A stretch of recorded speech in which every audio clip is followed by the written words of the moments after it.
Assalamualaikum warahmatullahi wabarakatuh.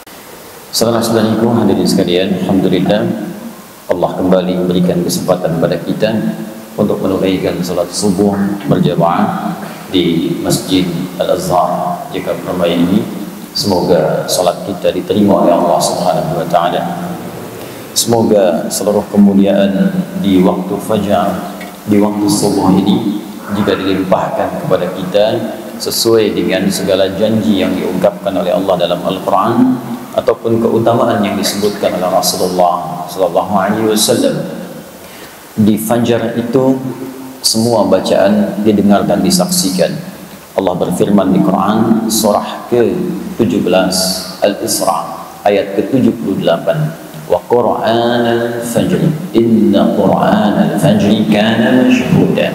Kalau kita mulai dari awal ayatnya, aqimis salata liduluki syamsi ila ghasaqil layli wa Qur'anal fajr inna Qur'anal fajri kana mashhuda.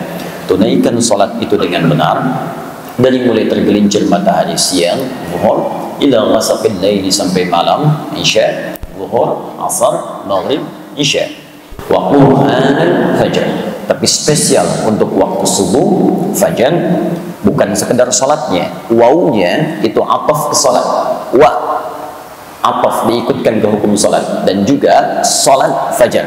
Tapi Allah spesialkan dengan bacaan Quran, wa Quran. Di waktu fajar itu bukan sekedar salatnya yang penting, tapi semua bacaannya. Jadi ada Al-Quran, ada Quran.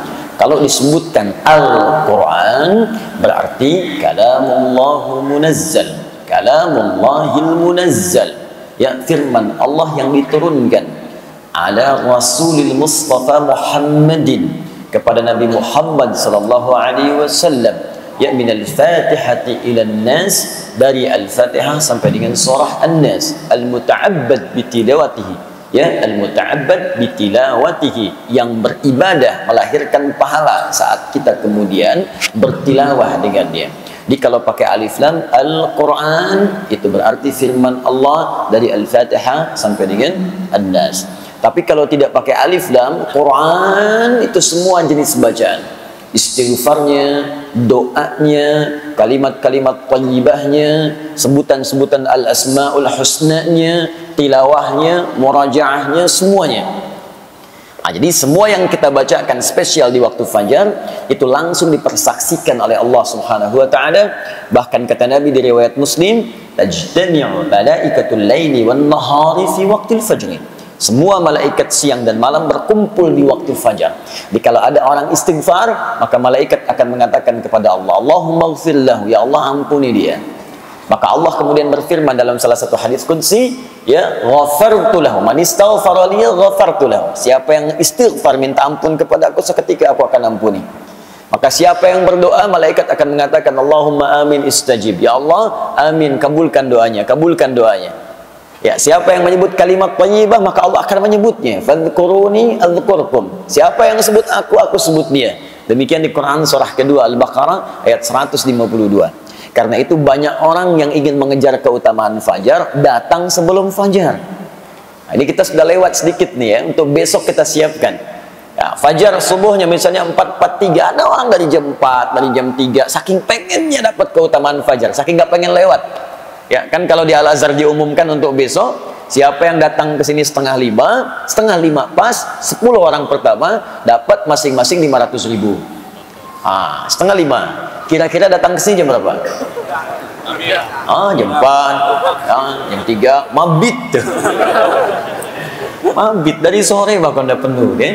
Untuk 500.000. Baik kan? Untuk 10 orang saja. Nah, ini Allah berikan semuanya yang terbaik untuk kita. Makanya di Quran itu ada orang yang mengejar bahkan sebelum fajar tiba. Waktu singkat sebelum fajar disebut sahar namanya. Ya, 20 menit, 30 menit sahar. Jamaknya ashar. Ada orang ngejar istighfar aja, pengen minta ampun sama Allah karena waktunya mustajab, dia merasa banyak dosa. Dan dia khawatir hari itu hari dia pulang untuk wafat kembali kepada Allah. Khawatir ketika pulang dosanya masih banyak, maka dia kejar keutamaan itu untuk istighfar. Disebutkan ini di Quran surah ke-51 Adz-Dzariyat ayat ke-18. Wa bil ashari hum yastaghfirun. wa bil ashari hum yastaghfirun. Dan di waktu-waktu sahar menjelang fajar ada orang-orang yang menyibukkan dirinya untuk istighfar kepada Allah Subhanahu wa taala. Minta ampun, minta ampun, minta ampun, minta ampun. Maka dia akan dikumpulkan nanti dengan orang-orang hebat di surga. Saat Allah mengampuni dosanya, dikumpulkan dengan orang-orang sabar, orang-orang rajin infak, orang-orang khusyuk. Ya, itu disebutkan di Quran surah ketiga Ali Imran ayat ke-17 itu. As-sabirina was-sadiqina wal-qanitina wal-munfiqina wal-mustaghfirina bil ashar. As-sabirina, orang-orang sabar, was-sadiqina, orang-orang jujur. Awas, hati-hati. Wal-qanitina, orang-orang yang khusyuk dalam ibadahnya. Ya, awas. Wal-munfiqina, orang-orang rajin infak. Wal-mustaghfirina bil ashar. Dan orang-orang yang spesial mengejar keutamaan istighfar di waktu fajar akan dikumpulkan di surga dalam suasana yang sangat indah. Nah, jadi teman-teman sekalian, ayo isi. Dan di antara isi yang paling bagus adalah mengumpulkan semua jenis ibadahnya. Di antara itu terkumpul pada satu amalan, yaitu talabul ilmi. Talabul ilmi, menuntut ilmu. Ta'lim, pengajian. Dalam pengajian itu kumpul semuanya. Karena itu hadis-hadis keutamaan tentang ta'lim itu banyak dikumpulkan oleh para ulama, mulai bahkan dari Al-Imam Al-Bukhari ketika menuliskan kitabnya Sahih Al-Bukhari itu Al-Jami' As-Sahih Al-Musnad Al-Mukhtasar min umuri Rasulullah sallallahu alaihi wasallam wa sunanihi wa ayyamihi, dibuat 97 pembahasan, 97 kitab. Beliau meletakkan kitab tentang pengetahuan, kitabul ilmi, setelah kitabul iman. Ya, satu kitab Bad'ul Wahyi, turunnya wahyu, untuk menunjukkan sanad kenabian. Jadi kalau nanti ada yang mengaku-ngaku nabi, ukurannya ini, tolak aja langsung. Ini ada ukuran, kitab Bad'ul Wahyi. Bagaimana seseorang berhak disebut sebagai seorang rasul? Apa ukurannya? Apa sifat wahyunya? Bagaimana kita tahu kalau dia mendapatkan wahyu? Bagaimana ukuran kebenaran suatu wahyu? Sanad dulu. Ini nanti yang akan diambil oleh para ulama kita ketika akan mengajar, maka sanad ilmunya akan ditampakkan. Ini sanadnya, dia belajar ini ke sini, belajar fiqih dari ustaz ini, belajar qiraat dari syekh ini, belajar misalnya tafsir dari syekh ini, belajar hadis syekh ini. Maka umumnya ulama-ulama dulu itu akan menampilkan ijazah keilmuannya, sanad sebelum dia mengajarkan itu. Sehingga orang bisa yakin dengan apa yang akan dia peroleh. Imam Muslim langsung menyantumkan pembahasan sanad dalam jilid pertama dari 9 jilid Sahih Muslim. Jilid pertama halaman 119. Ya, beliau mengatakan babul isnadi minad din. Bab belajar sanad itu dari guru yang jelas supaya paham apa yang kemudian dipelajari dan disampaikan, itu bagian terpenting dalam agama. Sebab kalau kita menyampaikan sesuatu dari sumber yang salah, maka cara beragama pun akan keliru. Ya, kalau diurutkan, babul isnad minad din, bab belajar runtutan pengetahuan dengan sanad, itu bagian penting dari ad-din. Apa itu ad-din? Islam. Tahu dari mana ad-din Islam? Quran surah ketiga ayat 19. Inna ad-dina 'indallahil Islam. Apa di antara turunan Islam? Baca lagi hadis Muslim, nomor hadis yang ke-8. Ya, dari Umar bin Khattab radhiyallahu taala anhu. Datang malaikat Jibril bertanya kepada Nabi sallallahu alaihi wasallam, "Mal Islam?" Apa itu Islam? Kata Nabi, "An tashhadu an la ilaha illallah wa anna Muhammadar Rasulullah wa tuqimas shalah wa tu'tiyaz zakah wa tasuma Ramadan wa tahujjal baita in istata'ta ilaihi sabila." Syahadat bagian dari Islam. Awas, kalau kita belajar syahadat yang enggak benar, maka keislamannya pun bisa tidak sempurna. Salat bagian dari Islam. Kalau belajar salatnya tidak benar, maka salatnya pun tidak akan sempurna. Bahkan sekarang muslimah haji, kalau manasiknya nggak benar, celakanya nanti pengorbanannya banyak, tapi tidak menghasilkan apapun. Ini yang paling bahaya. Nah, jadi para ulama mengumpulkan kemudian itu dalam konteks sanad, diteruskan penguatan iman, kitabul iman. Setelah imannya bagus, bagaimana cara menguatkan iman? Kitabul ilmi, dengan pengetahuan. Karena itu iman dengan ilmu disandingkan oleh Allah sebagai kekuatan yang padu. Gak mungkin iman bisa tegak dengan baik kalau tak ada ilmu. Tidak cukup berislam itu dengan iman saja. Imannya kuat, dahsyat. Sebelum subuh udah ditungguin, jam 3 udah bangun. Tapi karena nggak ada ilmu, sholat subuh dijamak dengan tahajud. Itu yang repot. Ilmu itu penting, tapi kalau nggak ada iman, ini yang paling bahaya. Bisa menafsirkan apa yang diinginkan. Ayat-ayat Quran bisa dipotong, kemudian diarahkan pada apa yang selera nafsunya kemudian ingin dapatkan. Itu yang paling bahaya. Karena itu ketika Allah menggabungkan ayat tentang majlis ilmu, iman dan ilmu disatukan. Turunlah Quran surah ke-58 ayat 11. Ya ayyuhalladzina amanu idza qila lakum tafassahu fil majalis fafsahu yafsahillahu lakum. Ketika disebutkan majalis, jamak dari majlis. Ya, jika disampaikan padamu, luaskan majlis untuk belajar, luaskan, share. Bisa diartikan share. Ada majlis di mana? Al-Azhar, apa jadwalnya? Share. Al-Ihsan, As-Salam, share. Baitur Rahim, share. Ada yang kedua, kalau sudah masuk, lapangkan tempatnya. Yang belum dapat, berikan kesempatan. Kalau sudah penuh, duduk di tempat dia dapatkan. Tapi lihat ujung ayatnya. Ya rafa'illahu alladhina amanu minkum walladhina utul ilma darajat. Iman, ilmu. Allah akan angkat derajat orang yang punya iman. Jadi kalau ingin diangkat derajatnya oleh Allah, ada dua pilihan. Satu, meningkatkan iman. Bagaimana caranya? Kerjakan amal saleh. Karena itu kalimat iman dengan amal saleh disandingkan dalam Al-Quran. Quran surah ke-103. Wal asr. Innal insana lafi khusr. Illa alladhina amanu wa amilus salihat. Iman, amal saleh. Jadi kalau anda ingin diangkat derajatnya oleh Allah, maka tiap hari coba kuatkan iman kita dengan mengerjakan amal saleh. Bagaimana caranya Ustaz? Lihat rinciannya di Al-Quran. Setiap menemukan kalimat iman, setelahnya pasti amal saleh. Pasti itu. Kalimat iman pertama Al-Baqarah ayat ketiga. Alladzina yu'minuna bil ghaib wa yuqimunas shalah. Setelah iman ada salat. Jadi kalau iman kita ingin dikuatkan oleh Allah, maka salatnya jaga. Karena itu kalimat penanda iman itu ketika kita mendengar suara azan saja panggilan salat, belum salatnya. Ya, awas cek ya. Ketika kita mendengar suara azan saja, belum sholatnya, itu iman kita akan terpancar di jiwa. Di kata Al-Quran ya, kalau bahasa kitanya, kalau ingin mengecek iman kita masih ada atau tidak, ketika mendengar suara azan dikumandangkan, kalimat Allahu Akbar, kalau dikumandangkan, ada getaran nggak di hati? Kalau masih ada, itu tandanya iman kita masih terbersit dalam jiwa. Masih ada. Tinggal iman itu kemudian diwujudkan dalam bentuk amalan. Itu dalilnya Quran surah ke-8 ayat kedua. Innamal mu'minuna alladzina idza dzukirallahu wajilat qulubuhum wa idza tuliyat 'alaihim ayatuhu zadatuhum imana wa 'ala rabbihim yatawakkalun. Tuh lihat kalimatnya. Innamal mu'minun, orang beriman itu ciri utamanya pakai adatul hasri. Innama, pembatas. Yang punya iman itu dibatasi dengan ini nih. Jadi kalau tidak ada sifat ini dalam diri kita, patut dipertanyakan, imannya masih ada nggak? Hati-hati, awas, hati-hati. Jadi kalau sifat ini tidak ada, ini yang paling rendah. Yang paling minim. Jadi kalau yang ini pun tidak ditemukan, patut ditanya. Kalau tidak maksiat yang paling dalam sehingga menutup cahaya imannya, atau yang kedua, dia sudah mulai jauh dan sangat jauh dari Allah Subhanahu wa Ta'ala. Apa ciri pertamanya? Idza dzukirallahu wajilat qulubuhum. Jika disebutkan nama Allah, ada getaran dalam jiwanya. Dan 5 kali diuji oleh Allah supaya dari subuh sampai dengan isya kita bisa ngecek imannya masih ada nggak. Baru bangun tidur dipanggil untuk menemukan iman kita masih ada nggak. Allahu Akbar, Allahu Akbar. Nyampe ke kita, di hati kita ada getaran. Sudah azan, cepat siap-siap. Nah, kalau masih ada suara itu, iman itu masih ada. Nah, jaga itu, cepat respon. Cara menjaganya, cepat tunaikan sholatnya. Jangan banyak dikomentari lagi. Pak, sudah azan. Iya mah, tapi belum qomat.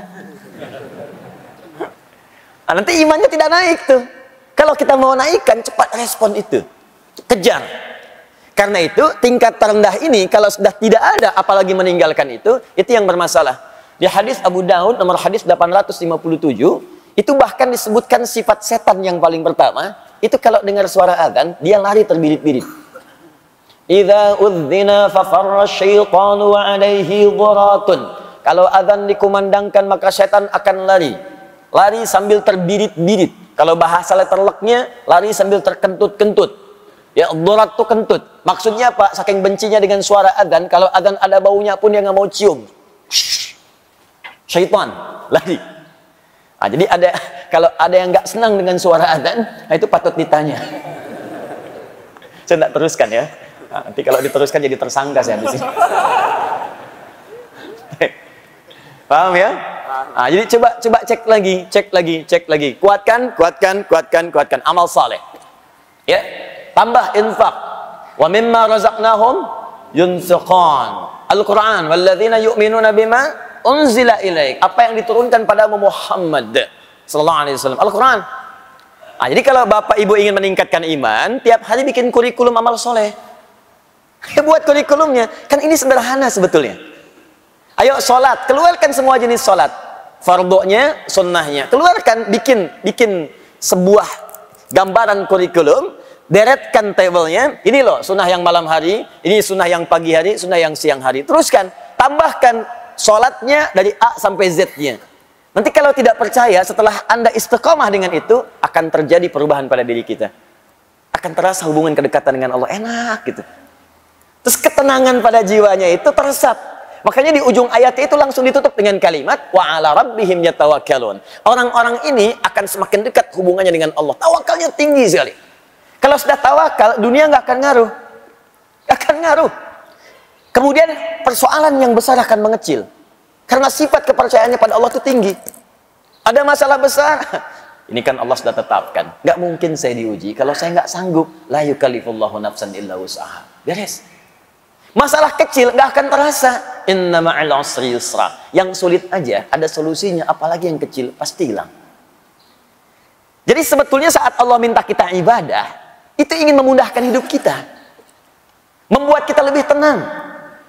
Makanya saat kita diminta zikir, zikrullah kepada Allah, zikir itu puncaknya, gambaran paling pentingnya kata Allah supaya hatimu tenang.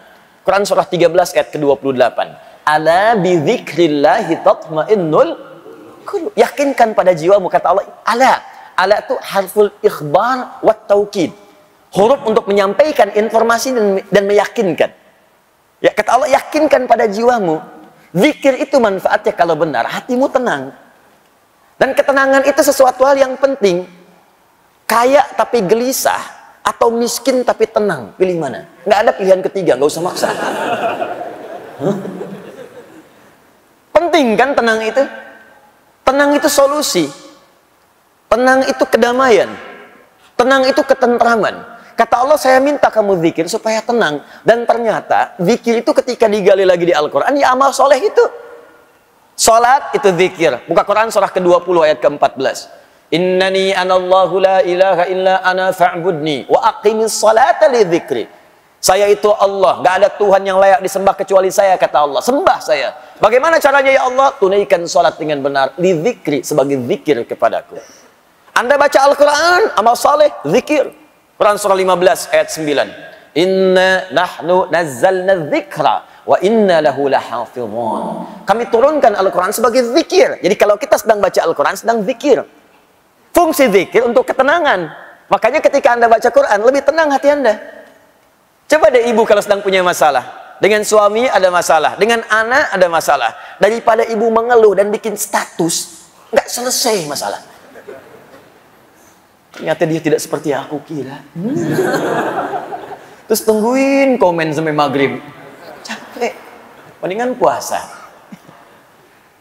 Ambil wudhu, buka mushaf, ngadap kiblat, baca, tenang. Walaupun solusi belum datang, tapi ketenangan itu tiba. Menghafal Quran, zikir. Ya, Quran surah ke-54, ayat 17, ayat 22, ayat 32, ayat ke-40. Walaqad yassarnal Qur'ana lidzikr. Fahal mim muddakir. Kami sudah mudahkan Al-Quran untuk diingat, dihafalkan sebagai zikir. Makanya penghafal Quran ketika mengulang-ulang surah hafalan itu sedang zikir.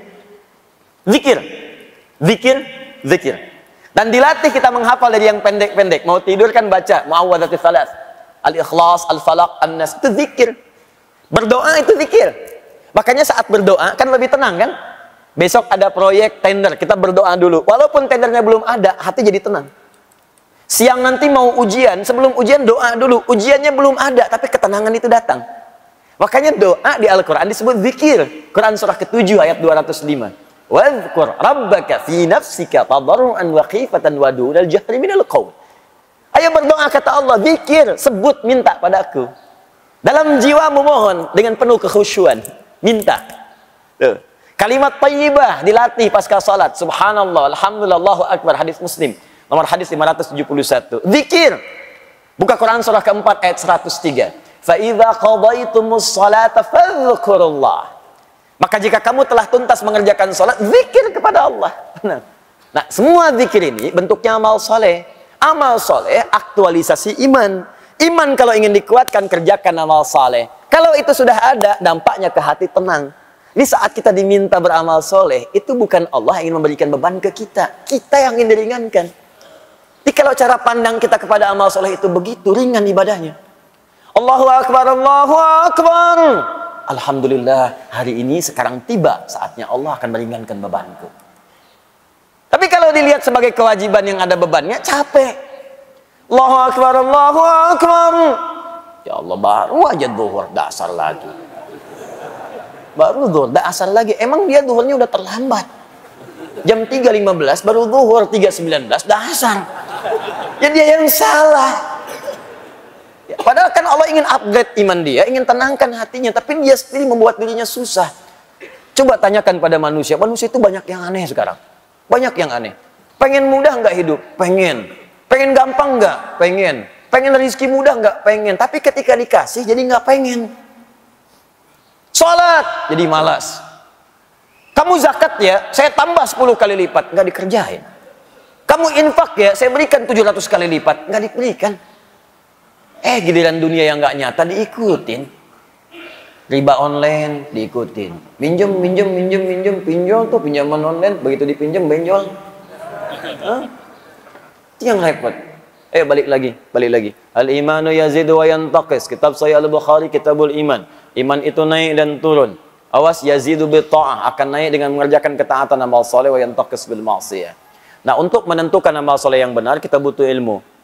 Karena itu orang yang menuntut pengetahuan Allah akan angkat pula derajatnya. Walladzina utul ilma darajat. Tapi tidak semua yang orang belajar itu bisa mengangkat imannya. Ada sebagian orang belajar justru meruntuhkan imannya. Ada orang-orang belajar, ketika belajar dengan pelajaran yang salah, kemudian dia melakukan tindakan-tindakan yang justru mencederai imannya. Itu kejadian tuh. Bahkan ada orang-orang selepas Nabi wafat sallallahu alaihi wasallam, tiba-tiba mohon maaf saking salah belajarnya jadi ngaku nabi. Musailamah al-Kadzab. Banyak kan salah belajar jadi konslet. Banyak yang keliru. Dan celakanya sekarang banyak muncul lagi. Itu dia. Kalau Anda baca misalnya dalam hadis-hadis Nabi sallallahu alaihi wasallam di Al-Bukhari nomor hadis 4406. Hadisnya riwayat Abu Bakrah ya radhiyallahu taala anhu. Di hadis Muslim nomor hadis 1679. Ya. Anin Nabi sallallahu alaihi wasallam qala Rasulullah sallallahu alaihi wasallam inna az-zamana qad istadara kahayatihi yauma khalaqallahu as-samawati wal arda minha arba'atun hurum thalathun mutawaliyatun dzul qa'dah wa dzul hijjah wal muharram wa rajabun mudhar ma baina jumada wa sya'ban inna az-zamana qad istadara kahayatihi. Sungguh waktu itu akan Allah putarkan terus seperti itu. Jadi maksudnya begini, ini ada dua pemahaman. Ya, kalau kita ambil istadara dari kata dara yaduru, dauran wa idaratan, itu artinya kita akan terus diberikan kesempatan dalam sehari, waktunya yang sama. 24 jam, 24 jam, 24 jam. Kata Allah, tiap hari akan saya ulang kesempatan segitu aja. Terus berputar. Cuman bedanya amal soleh Anda. Aktivitas kita. Apakah waktu yang saya berikan diisi amal soleh atau amal salah? Coba apa bedanya sekarang dengan kemarin dari segi waktu? Tidak ada. Dia mengulang begitu aja. Makanya coba lihat jam. Gak ada yang berubah. Silahkan cek. Atasnya tetap 12. Bawahnya 6. Kanannya itu 3. Kirinya 9. 1, 2, 3. Terus sampai dengan ke 12. Muter gitu aja. Gak pernah nambah. Coba lihat bilangan jam itu. Ya, pernah gak ada yang berubah angkanya? Gak ada. Kan itu jarum jam putar-putar gitu aja tiap hari. Muter lagi, muter lagi, muter lagi. Itu bukti paling nyata dari hadis Nabi sallallahu alaihi wasallam. Apa yang membedakan perjalanan waktu itu? Amaliyah kita. Aktivitas kita. Makanya Allah berikan konsep kehidupan. Fa idza faraghta fansab wa ila rabbika farghab. Ayo rencanakan kegiatan kita. Kalau yang kemarin ada yang salah, maka tutup sekarang dengan yang soleh. Kan itu rumusnya. Katanya belajar al-arba'in, tapi hadis yang nggak dipraktekkan. Coba lihat hadis ke-18. Masih ingat gak? An Mu'adz bin Jabal radhiyallahu taala anhu wa Jundub bin Junadah radhiyallahu taala anhu. Qala Rasulullah sallallahu alaihi wasallam, "Ittaqillaha haitsu ma kunta wa atbi'is sayyi'atal hasanata tamhuha." Tingkatkan takwamu dimanapun kau berada. Dan tutupi yang jelek-jelek itu dengan kebaikan. Jadi kalau ada yang jelek yang kemarin, tutup dengan yang baik yang sekarang. Bukan dipertahankan kejelekannya. Dan jelek ini dibagi dua dalam kaidah fikih. Jelek yang pertama, jelek yang tidak meningkat kuantitas ibadahnya. Kalau sadar kemarin nggak jemaah, maka sekarang berjamaah. Antum dikasih 5 kesempatan sholat kemarin. Sekarang diberi lagi. Kemarin 3 nggak berjamaah, sekarang 5 kali jamaah semua. Jadi kalau kemarin dikasih kesempatan nggak jamaah, sekarang dikasih hidup lagi nggak jamaah juga, butuh berapa lama lagi untuk hidup? Kemarin nggak baca Quran, ya sekarang baca. Masa kemarin nggak baca, sekarang nggak baca juga? Yang paling aneh, maaf ya, anak 4 tahun, mata buta, dah hafal Quran, khatam dan hafal. Antum dikasih 40 tahun, mata sehat, fisik kuat, kelengkapan semua ada, masih belum bisa baca juga, butuh berapa tahun lagi? Coba dipikir lagi. Katanya mau wafat, katanya mau meninggal, yakin akan pulang, tapi bakal nggak pernah dikumpulkan. Apa nggak malu pulang menghadap Allah? Coba pikirkan lagi gitu. Mau cari dunia sebanyak apa? Saya kasih tahu ya, kalau bukan dunia yang tinggalkan antum duluan, antum yang meninggalkan dunia duluan. Pulang antum. Nggak usah jauh-jauh lah. Kemarin Allah kasih sedikit aja gempa 7,4 skala Richter itu. Cuma ada fenomena yang sangat menarik. Begitu gempanya terjadi, semua orang keluar dari rumah, dari gedungnya. Baru 7,4, Anda sudah lupa dengan semua yang Anda kumpulkan. Anda kerjakan siang malam tuh, berangkat kadang gelap sebelum subuh, pulang-pulang tengah malam. Uang dikumpulkan, bangun rumah tinggi-tinggi, begitu dikasih gempa ditinggalin. Coba lihat. Keluar dia takut, padahal itu yang dia bangun dan dia kumpulkan setiap rupiahnya. Yang paling dahsyat, begitu diterima kerja, loncat-loncat traktir teman, selfie depan kantor, ceklik. Tempat kerja, lantai 40, gempa, rusuh ditinggalin keluar. Dan nggak sempat selfie lagi. Nggak sempat selfie lagi, udah lupa dengan handphone, lupa dengan kawan, masing-masing menyelamatkan diri. Itu baru 7,4 skala Richter. Bagaimana dengan yang 74 skala Richter? Lupa semua. Wa fasilati wa akhi, wa man fil ardi jami'an, thumma yunji. Kalau bisa ya Allah, saya lupa semuanya. Kalau bisa tukar ya Allah dengan semuanya. Kalau perlu semua manusia di muka bumi tukar untuk selamatkan saya. Udah nggak peduli dengan Anda. Maka siap-siap. Akan ada waktunya tiba kita untuk pulang. Ayo belajar, belajar. Kita kumpul di sini untuk belajar. Kenapa banyak orang juga yang belajar kemudian jadi salah? Karena dia tidak memulai pelajaran dengan benar. Untuk itulah dituliskan oleh para ulama kitab-kitab yang mengantarkan kita belajar dengan benar dari sejak masa lalu sampai kekinian. Imam Al-Bukhari menulis kitab Adabul Mufrad. Imam An-Nawawi menulis At-Tibyan fi Adab Hawalatil Quran. Syekh Muhammad Hashim bin Ash'ari menulis kitab Adabul Alim wal Muta'allim. Dan kita telah sampai sekarang di halaman yang ke-13-nya insyaallah. Baru kita mulai materi kita tuh. Tadi mukaddimah. Baik, bismillahirrahmanirrahim. Supaya kita semangat, kita kembalikan kepada awal bahasan kita. Fi fadlil alim wal ulama wa fadli ta'limihi wa ta'allumihi. Ini biasa, ini bab pertama. Tentang keutamaan, keistimewaan menuntut ilmu, keutamaan para ulama, keutamaan ilmu, keutamaan para ulama, keutamaan belajar ilmu dan keutamaan mengajarkannya. Ini bab kita sudah sampai nanti di halaman ke-13-nya. Jadi gini, saya ingin tekankan sekali lagi, para ulama kita senantiasa mengambil manhaj dari Al-Quran. Sebelum mengerjakan sesuatu, dikeluarkan dulu keutamaannya. Ini kelihatan sederhana tapi penting. Keutamaan ini, kalau bisa kita keluarkan dulu, kalau mampu dituliskan. Supaya memotivasi kita kalau mengerjakan ini yang kita raih. Itu minimal kalau sedang malas-malas, ketika melihat itu lagi, itu muncul lagi motivasi yang kuat. Makanya seringkali di ayat Al-Quran itu, amalan bersanding dengan keutamaan. Misal infak tuh, ya. Ketika menyebutkan infaknya, keutamaannya dulu disebutkan. Quran surah kedua, ayat 261.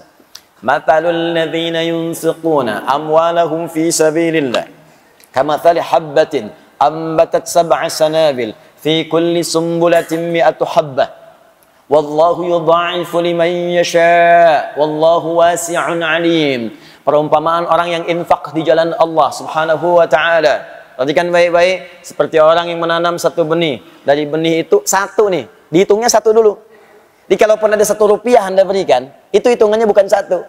Ambatat sab'a sanabil, dari 1 ini tumbuh 7. Fi kulli sumbulatin mi'atu habba. Setiap 7-nya ada 100 benih baru. 1 kali 7 kali 100, 700 nilainya. 700 nilainya. Dan itu pun batas minimal, bukan batas maksimal. Karena ayatnya belum selesai. Sering dipotong sampai sini, belum selesai. Wallahu yudha'ifu liman yasha. Dan Allah akan melipat gandakan tanpa batasan bagi siapa yang dikehendakinya. Kata sebagian pakar tafsir, maksud yang ayat terakhir ini adalah orang yang tak pernah berhitung, maka Allah akan berikan tanpa hitungan. Tapi kalau dia ngitung, ya sesuai hitungan itu diberikan. Infak misalnya, 1 juta masukin. Sampai kotak infak tuh gak geser-geser. Tuh, 2, 3 juta. Tapi dihitung sama dia. Alhamdulillah, kali 700, punya catatan sendiri. 7 juta. Walaupun gak dia upload, punya catatan, Allah kasih. Begitu dioper 1 lagi, Masya Allah, ingin seperti yang 1 juta itu. Tapi nggak ada. Cuman dia nggak pernah berhitung. Tapi keikhlasannya sangat dalam. Yang dia punya cuma 500 rupiah. Itu pun logam. Dia masukkan dengan hati-hati. Supaya bunyinya pun nggak kedengaran orang lain. Sampai masuk tuh lembut sekali. Kayak landingnya itu soft gitu. Bagus. Dan dia nggak pernah berhitung. Nggak pengen orang tahu. Itu lipat gandanya. Yudha'ifu liman yasha, dilipat gandakan oleh Allah tanpa batasan. Bisa jadi dia masukkan 500, lipat gandanya bisa 1 juta, 1 miliar, 1 triliun dan sebagainya. Allah taala adam. Nah, kenapa dimasukkan itu? Banyak nanti keutamaan istighfar. Rajin istighfar bisa dapat surga seluas langit dan bumi. Quran surah ketiga 133. Wasari'u ila maghfiratin min rabbikum wa jannatin arduhas samawati wal ardh u'iddat lil muttaqin. Disusul lagi dengan amalan lain. Ayo bergegas kamu istighfar dan berharap dengan amalan-amalan itu bisa mendapatkan surga seluas langit dan bumi. Disediakan bagi orang takwa. Apa ciri amalan orang ahli istighfar? Kalau rajin istighfar kata Allah, maka akan muncul amalan-amalan lain. Ayat 134-nya. Alladzina yunfiquna fis sarai wad dharra, rajin infak. Wal kadhiminal ghaidha, orang rajin istighfar itu sanggup menahan amarah. Jadi kalau Anda ingin jadi orang sabar, latihan istighfar. Astagfirullah. Orang mencela, istighfar dulu. Astagfirullah. Nah, ketika Anda rajin istighfar, itu kita akan diberi oleh Allah kemampuan menahan amarah. Ya. Dasar kamu begini. Astagfirullah. Apa? Astagfirullah. Kamu ngeledek saya ya? Astagfirullah. Dah, sampai dia capek sendiri. Sudah mas, kalau sudah saya pamit dulu. Pergi aja sana. Astagfirullah. Wala'afina anin nas, dan dia bisa pandai memaafkan orang. Jadi yang indah tuh gini, hati dia ditutup oleh Allah dari persoalan. Sudah selesai, jadi dia tuh nggak mikirin masalah lagi. Tapi orang yang tidak pernah minta maaf kepadanya, jadi gelisah terus nggak pernah selesai. Dan ketika Anda bisa melakukan itu kata Allah, hati orang lapang yang sering ingat dengan Allah, dia lapang menerima persoalan, maka tempat pulangnya akan dilapangkan oleh Allah lebih daripada seluas lapangan, seluas langit dan bumi. Anda punya rumah sekomplek Jaka Permai, kerasa luas. Nanti saat ke surga, seluas langit dan bumi. Silahkan maraton, boleh, koprol. Saya pengen tahu di mana ujungnya. Enak gitu. Nah, pertanyaannya kenapa sering disandingkan tuh antara amalan dengan keutamaan? Supaya kita itu punya motivasi. Pengen dapat ini, tahajud ada 4 kemuliaan. Jadi kalau kita tuliskan, karir akan diangkat, pekerjaan akan dibimbing, masalah diberi solusi. Kalau diganggu langsung Allah tolong. Quran surah ke-17 ayat ke-79 sampai 81. Nah, Anda tuliskan itu, keluarkan. Manfaat tahajud, berikan 4. Tempelkan langsung di dinding tempat tidur Anda sebelah kanan. Jadi begitu miring ke kanan, Anda lihat itu. Nggak ingat tahajud pun ketika melihat itu pengen bangun malam harinya. Kalau bisa bikin kata-kata yang menarik seperti Kiai Haji Ahmad Dahlan menuliskan di temboknya ketika akan berdakwah beliau. Ya Dahlan, berdakwah itu seperti menggenggam batu bara. Ingat sabda Nabi. Kalau kamu karena ujian yang kecil aja, karena celaan kamu gagal, kecil kamu. Seperti memegang batu bara. Tuliskan di dinding kita. Katanya karir pengen diangkat oleh Allah. Tahajud aja nggak mampu. Katanya pengen hidupnya mudah. Tapi bangun 2 rakaat aja nggak sanggup. Katanya pengen ditolong oleh Allah, tapi begitu Allah ingin berikan, kamu nggak panggil. Sepertinya apa sih maumu?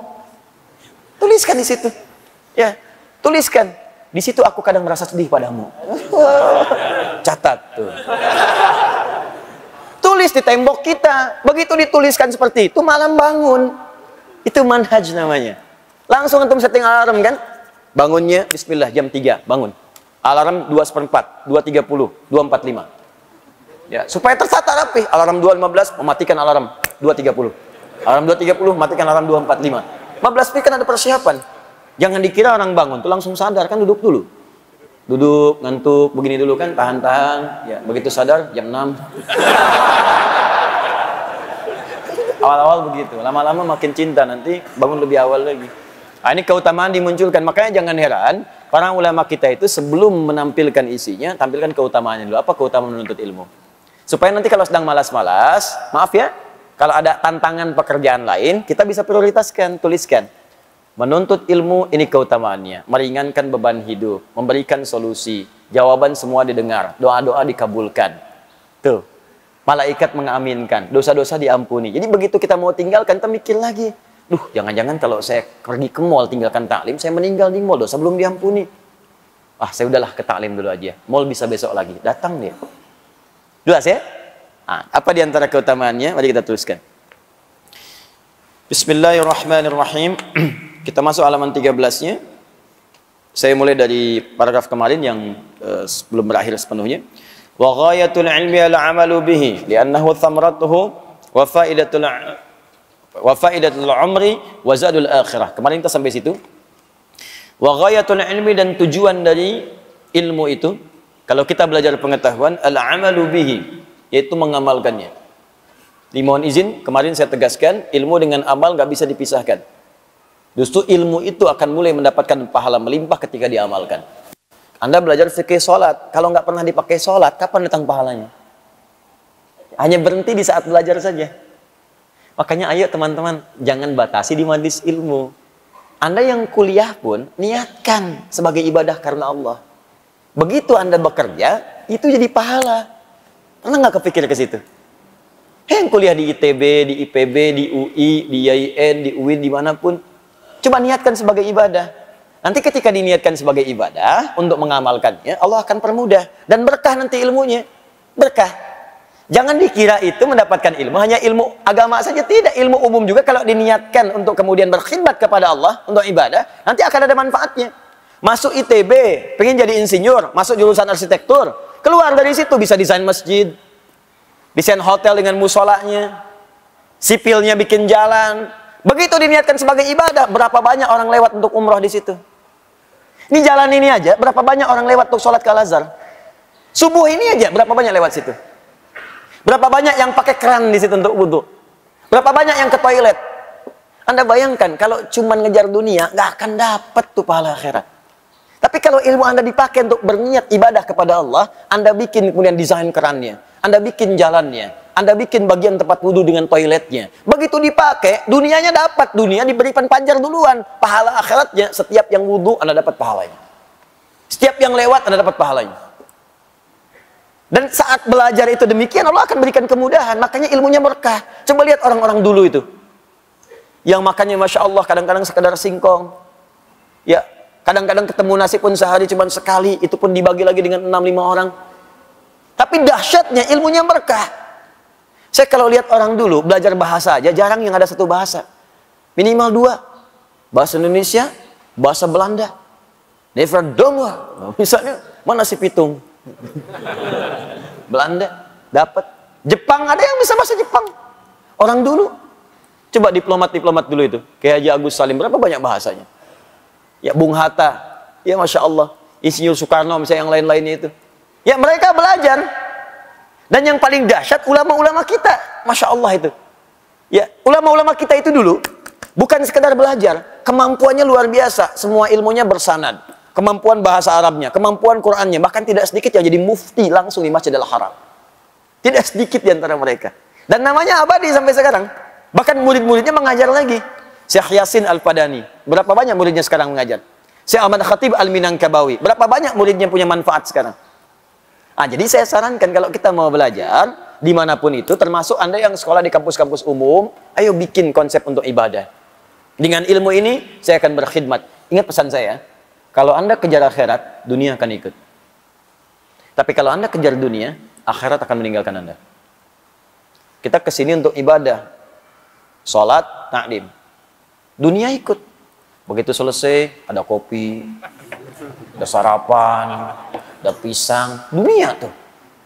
Tapi kalau kesini coba nyari pisang, akan dapat. Udah akhirat gak dapet, pisang gak kebagian. Oh, paling gak enak tuh.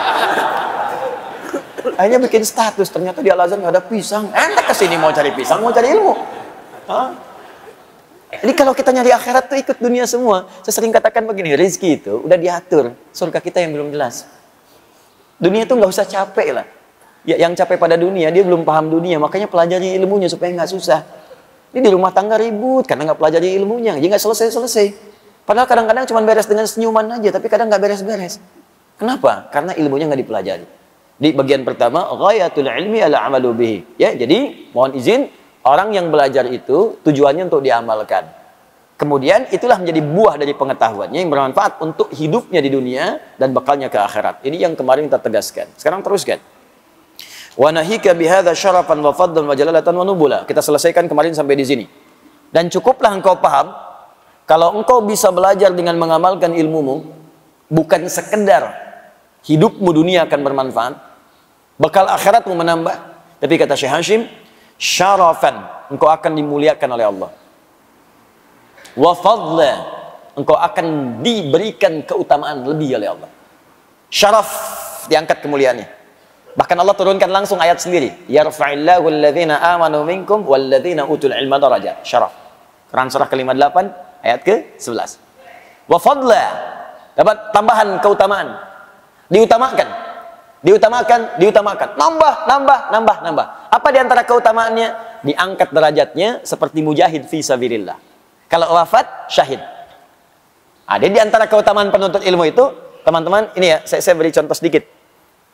Jadi kalau ada fadlun dalam Al-Quran, itu artinya tingkat yang paling utama. Jadi kalau surga, surga yang paling utama. Kalau dunia, dunia yang paling utama.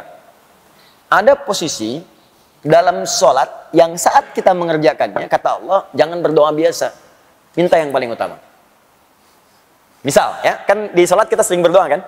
Makanya sholat di fikih disebut doa. As-sholatu hiyad doa. Sholat itu doa. Karena semua dari takbir sampai salam, itu doa. Tapi ada dua posisi saja yang langsung kata Allah, kalau Anda berada di dua posisi itu dan Anda berdoa, maka minta yang paling utama. Kalau surga, minta surga yang paling utama. Bersama Nabi, dengan orang soleh, dengan para syuhada, minta yang paling utama. Kalau dunia, minta yang paling utama. Jangan tanggung. Kaya sekalian, kaya dan berkah. Ya, kedudukan tinggi sekalian, tinggi dan berkah. Minta yang paling tinggi. Ya Allah, jadikan saya orang yang kaya yang bisa bersedekah dan hafal Al-Quran. Ya Allah, jadikan saya presiden yang bisa mengamalkan isi Quran. Ya Allah, jadikan minta yang paling tinggi sekalian. Apa dua posisi itu? Itu ada di Quran surah ke-48 ayat ke-29. Disebutkan dengan kalimat fadl. Muhammadur Rasulullah walladzina ma'ahu asyidda'u 'alal kuffar ruhama'u bainahum tarahum ruk'an sujjada yabtaghuna fadlan minallahi wa ridwana.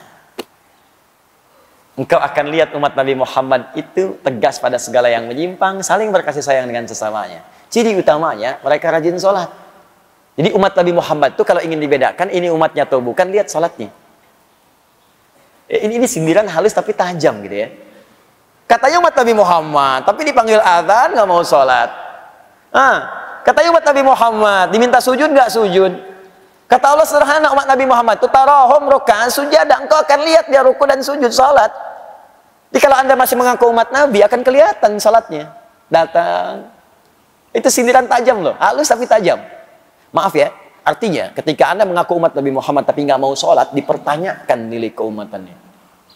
Dan saat ruku dan sujud itu, yabtaguna fadla, dia minta yang paling utama dari Allah. Jadi kalau sedang ruku, sedang sujud, berdoa yang paling utama.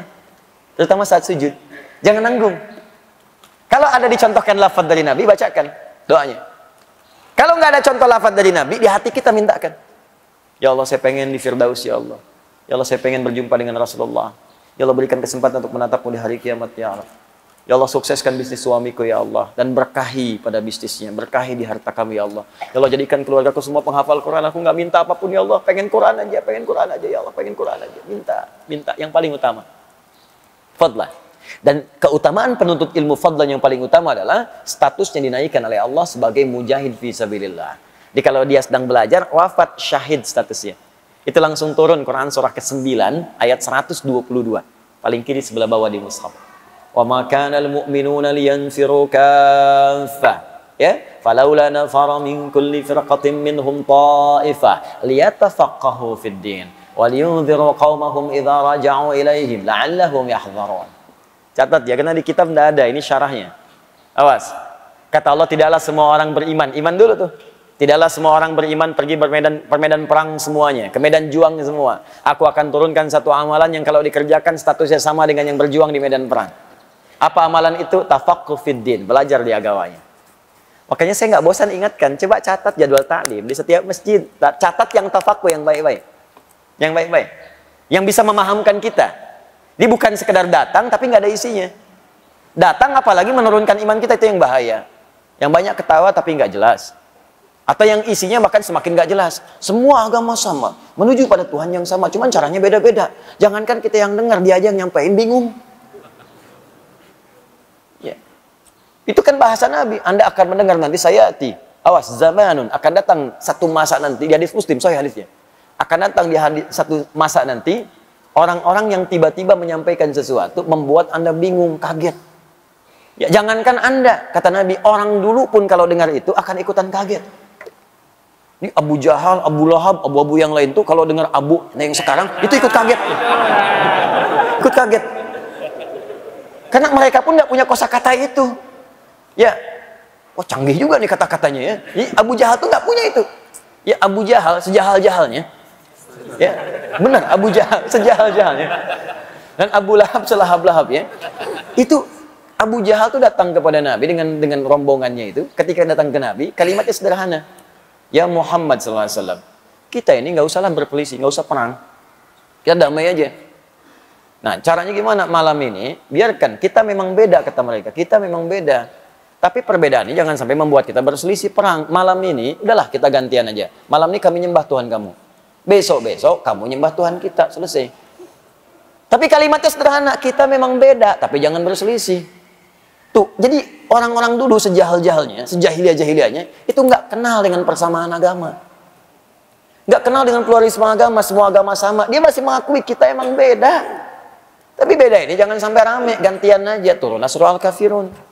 Qul ya ayyuhal kafirun. Katakan Muhammad pada orang-orang yang masih menutup dirinya, belum bisa menerima cahaya Islam dengan baik.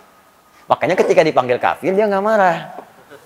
Abu Jahal kan pintar bahasa Arabnya. Ya, lebih pintar daripada yang sekarang. Pintar. Bisa bikin sastra, kalimatnya fasih, dipanggil kafir nggak marah. Qul ya ayyuhal kafirun, dia nerima. Memang saya masih menutup diri kok. Dan dia nggak marah.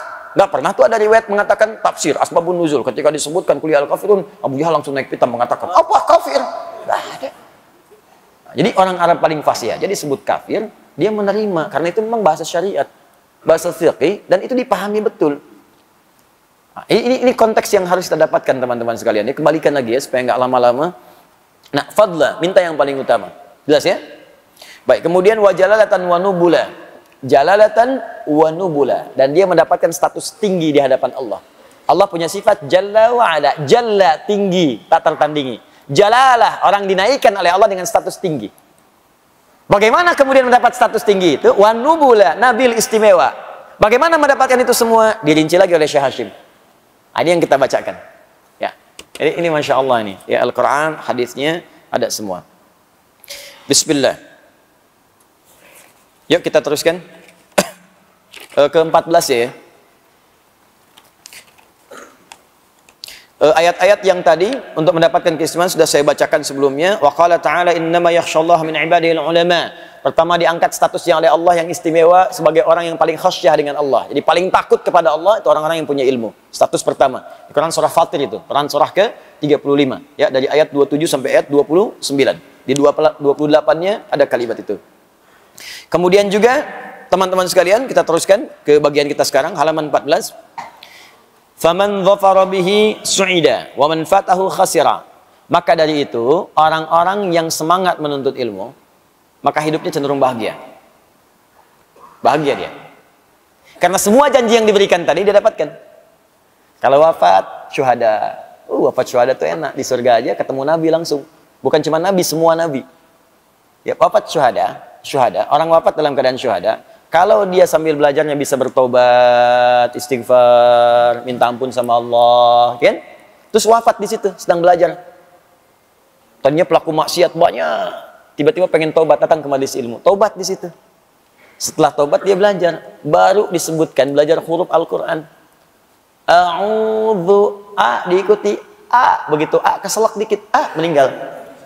Ya, itu modal dikit keuntungan banyak. Itu teori ekonominya pas banget itu. Ya, modal dikit keuntungan banyak, udah tobat, dosa diampuni, baca huruf A masuk surga ya. A selesai, syahid lagi statusnya. Nah, di mana ketemunya? Di surganya. Begitu naik turun Quran surah keempat ayat 69. Wa may yuti'illaha wa rasul fa ulaika ma'al ladzina an'ama Allahu 'alaihim minan nabiyyin was-siddiqin wasyuhada'i was-salihin wa hasuna ulaika rafiqa. Dzalikal fadlu minallah. Masyaallah. Orang-orang yang taat kepada Allah dan Rasulnya, hati-hati kemudian dia wafat, maka dia akan dikumpulkan dengan orang-orang yang Allah berikan nikmat kepada mereka. Siapa di antaranya? Para nabi. Setelah para nabi siapa? Syuhada, siddiqin, syuhada, sholihin. 3 golongan. Maka kalau bisa jadi bagian dari itu. Ya, jadi bagian dari yang disebutkan. Jadi status naik. Kemudian hidup ringan. Ilmu berkah. Dan ingat ya, setiap ilmu itu dapat, kalau diamalkan, rezeki mengikuti. Itu sudah rumus. Ilmu, amal, rezeki. Bahkan ada orang yang masih cari ilmu, rezekinya datang. Jadi kalau Anda benar cari ilmunya, jangankan diamalkan, baru cari ilmu, rezekinya datang. Itu akan dimudahkan oleh Allah. Coba lihat deh, para penghafal Quran, terus dia niatkan karena Allah, tiba-tiba datang donatur. Bahasa manusia donatur itu, yang kirim kan Allah juga. Muhsinin, datang kirim, dapat beasiswa. Beasiswa itu siapa yang ngasih? Manusia kan nggak punya, Allah yang menggerakkan. Masuk. Masya Allah. Tiba-tiba belajar ke Mesir, kurang, bikin tempe, gitu kan? Tempe dibikin, dibeli, berkah ilmu. Begitu belajar, dari dapatkan itu, selesai, tiba-tiba naik status. Kasih jadi. Itu Masya Allah. Banyak tuh. Di orang yang benar cara belajarnya itu, dia dhafara. Su'ida. Kalau benar dia ikat ketentuan Allah dengan baik, syaratnya ikat ketentuan Allah dengan baik. Niatkan dengan ikhlas, lakukan karena Allah, nanti akan datang. Belum diamalkan, rezeki sudah tiba. Begitu diamalkan, rezeki datang melimpah. Sampai dia menyimpulkan, saya udah nggak perlu dengan semua ini kecil nih. Jadi yang dia perlukan Allah saja. Makanya setiap hari dia katakan Allahu Akbar. Nggak ada yang lebih besar daripada Allah. Sholatnya enak gitu. Jadi nggak ada nilainya. Lamborghini nggak ada. Ya, Ferrari lewat. Ya, nggak ada. Lewat. Allah yang paling tinggi. Allah yang paling besar. Tidak. Di sholat subuh pakai Ferrari itu biasa. Ya, bukan cuma dipanasin, punya Ferrari cuma dipanasin doang malam-malam, balapan sama taksi. Balik lagi, cuma diliatin, capek, ya. Kontrol lagi, cuma habis begitu aja. Ya. Walamma dzukira indahu sallallahu alaihi wasallam, dan tatkala disebutkan di sisi Nabi sallallahu alaihi wasallam, kita ambil satu hadis. Ya. Ini materi yang paling barunya. Walamma dzukira indahu sallallahu alaihi wasallam, tatkala disebutkan di sisi Nabi sallallahu alaihi wasallam, rajulani, 2 orang laki-laki. Jadi Nabi sedang duduk bersama para sahabat. Ada 1 orang mengisahkan tentang 2 orang kepada Nabi, ingin meminta pertimbangan dari 2 orang ini, mana yang paling bagus. Ya, mana yang paling bagus. Ini hadis. Oke, saya baca dulu, nanti kita cari di mana hadisnya. Ahaduhuma 'abidun wal akharu 'alimun. Yang pertama adalah seorang hamba saja, rajin ibadah. Ibadah. Yang kedua 'alimun. Ya, orang yang ibadah tapi ahli ilmu. Ingat, jangan dipahami keliru. Alim itu, kalau disebut alim, itu di Arab itu bukan sekedar punya ilmu, tapi mengamalkan ilmunya. Makanya ulama, ketika disebut ulama, bukan cuma berfatwa, tapi fatwanya diamalkan dulu. Apa hukumnya tahajud syekh? Dia udah tahajud dulu. Apa hukumnya infak syekh? Dia udah infak dulu. Diamal dengan ilmu itu, al-ilmu wa amalun, alima wa amila. Itu dibalik harakatnya, dibalik hurufnya, nyambung dua-duanya. Alima, ain lam mim, amila, ain mim lam. Begitu disatukan, dua-duanya nyambung. Nah, orangnya alim, ketika diamalkan amil. Tuh. Dari bahasanya semuanya nyambung. Qalbul makani, hurufnya ditukar, itu nyambung dua-duanya, punya kaitan yang erat. Ya. Ada yang punya kitab namanya Ibnu Jinni. Ya, Ibnu Jinni itu punya kitab Al-Khasa'is namanya. Bagus sekali itu kitab. Di antaranya apa? Beliau membahas keterkaitan huruf-huruf dalam bahasa Arab yang kadang mengalami pertukaran. Alima, ain, lam. Kalau mimnya maju ke depan, amila jadi apa? Apa keterkaitan di antara keduanya? Itu dibahas oleh beliau. Nama kitabnya Al-Khasa'is 3 jilid. Karya Ibnu Jinni. Ibnu Jinni. Ya, Jinni, Ibnu Jinni. Itu luar biasa. Nah, kembalikan ke sini. Jadi dikisahkan kemudian, ada alim, kalau disebut alim dalam bahasa Arab berarti mengamalkan, bukan cuma berilmu. Karena ilmu kalau nggak ngamalin pun nggak ada nilainya juga. Cuman saat belajarnya aja dapat pahala. Kalau nggak diamalkan nggak ada. Nah, dikisahkan ada abid, ada alim. Orang yang cuma ibadah saja. Yang kedua, dia ibadah dengan ilmu. Jadi dia belajar, amalkan. Belajar, amalkan. Mana yang paling utama? Nah, yuk kita bahas. Qala, maka Nabi menyampaikan, fadlul alim 'alal 'abid ka fadli 'ala adnakum. Fadlul alim 'alal 'abid ka fadli 'ala adnakum. Keutamaan seorang penuntut ilmu yang dia berniat mengamalkan amalnya, baru berniat mau ngamalin amalnya, kemudian dia menuntut ilmu, belum diamalkan tuh. Kata Nabi apa? Ka fadli 'ala adnakum. Seperti keutamaan diriku ini kepada yang lebih rendah di antara kalian. Bukan yang lebih pintar, yang lebih rendah. Ini tinggi batasnya. Nabi tidak membandingkan Nabi dengan yang paling soleh di antara sahabat, tapi yang paling rendah ibadahnya di antara para sahabat. Dia seakan-akan jaraknya jauh banget. Ya, ini ada sahabat kayak Abu Bakar, levelnya kan tinggi kan? Di atasnya ada Nabi Muhammad SAW. Kalau membandingkan Nabi Muhammad dengan Abu Bakar, tetap masih unggul Nabi. Cuman keutamaan Abu Bakar itu tinggi, sampai saking tingginya hidup menemani Nabi, hijrah menemani Nabi, wafat dikubur di samping Nabi.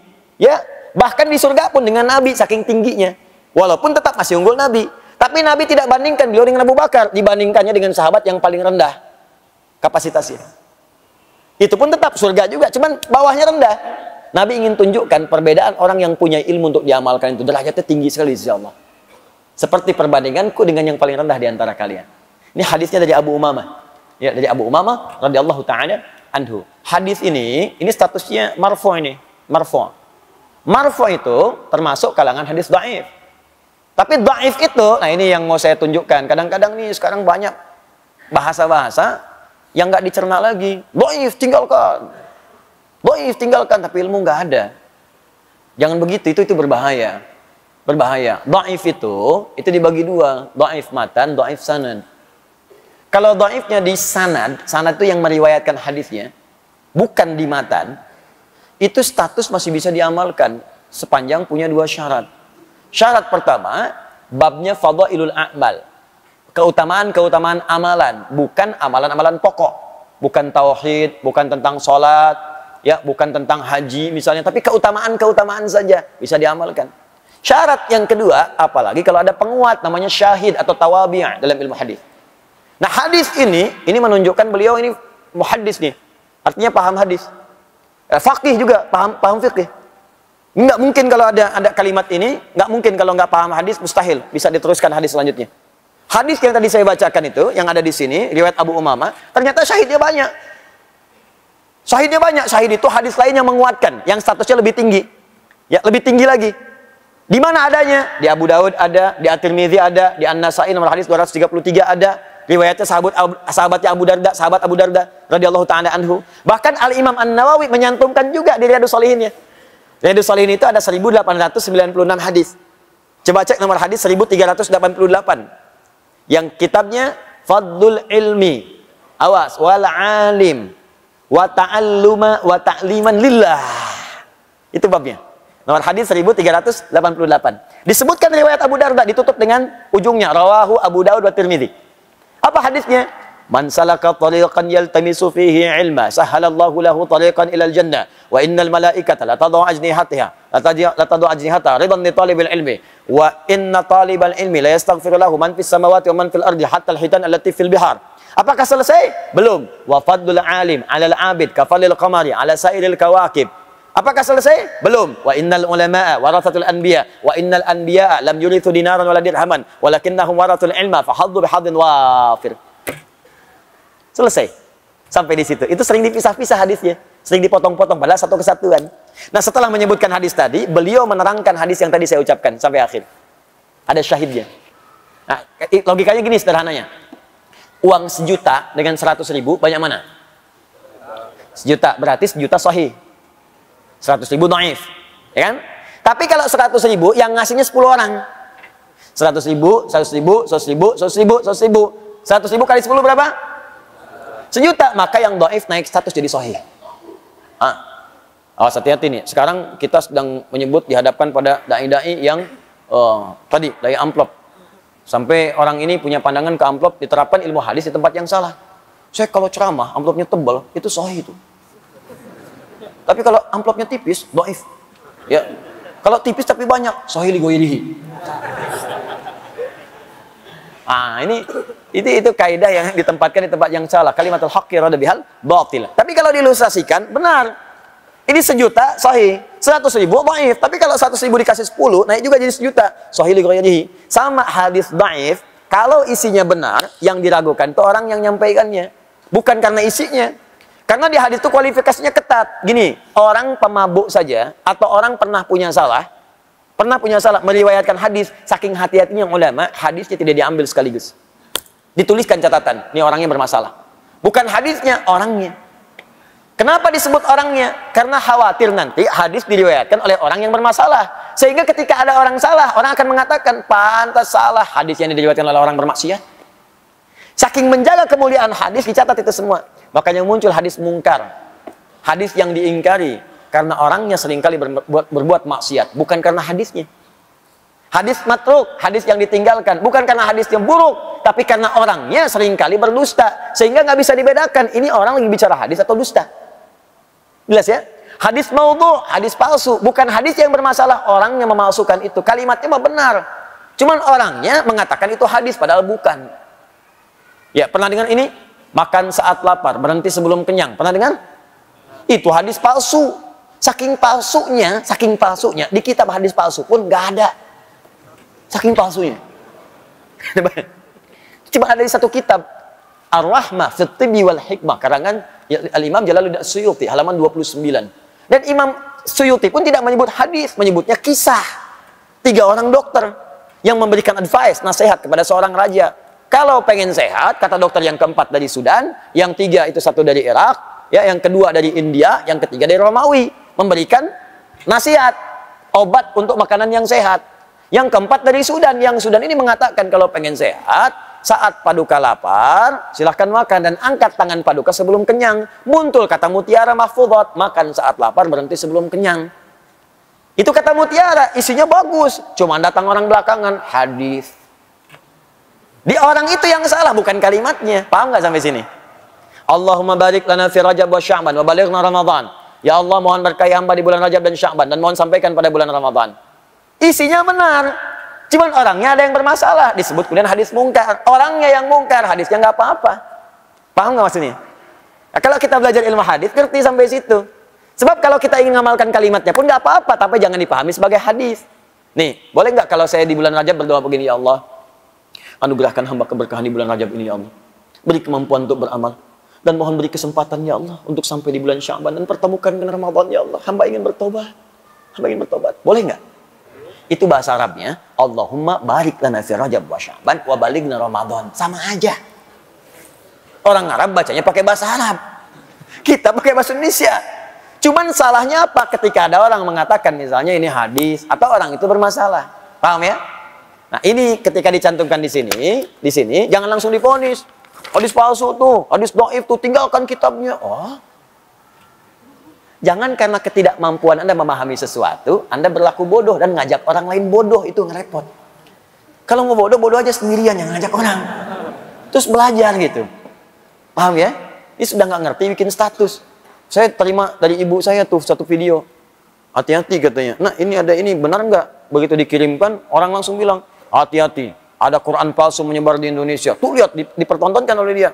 Tuh lihat, bahkan ini huruf fa-nya nggak ada titiknya. Ih, huruf qaf, lihat huruf qaf, titiknya malah di bawah cuma 1. Itu bukan palsu, itu Quran riwayat Warsh. Warsh. Dan dia mendapatkan anugerah karena nggak mudah menemukan Quran riwayat itu di Indonesia. Adanya di Afrika tuh bagian barat. Dia di Mesir, karena Warsh berasal dari Mesir, muridnya Imam Nafi'. Itu nggak semua orang punya. Imam Al-Azhar di sini belum tentu punya. Belum tentu punya, di Istiqlal belum tentu ada. Anda dapat itu, dibilang Quran palsu.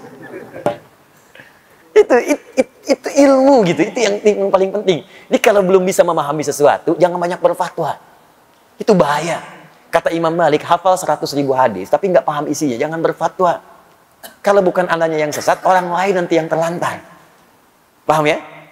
Nah, jadi ini maksudnya, kalau saya bacakan nanti, kalau ada yang berkomentar, tuh hadisnya dhaif tuh.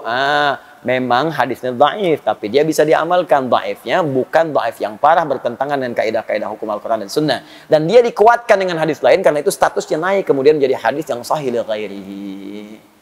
Kenapa dicantumkan di sini? Katanya dhaif. Karena yang nulis itu ahli hadis, ente yang komentar nggak paham hadis.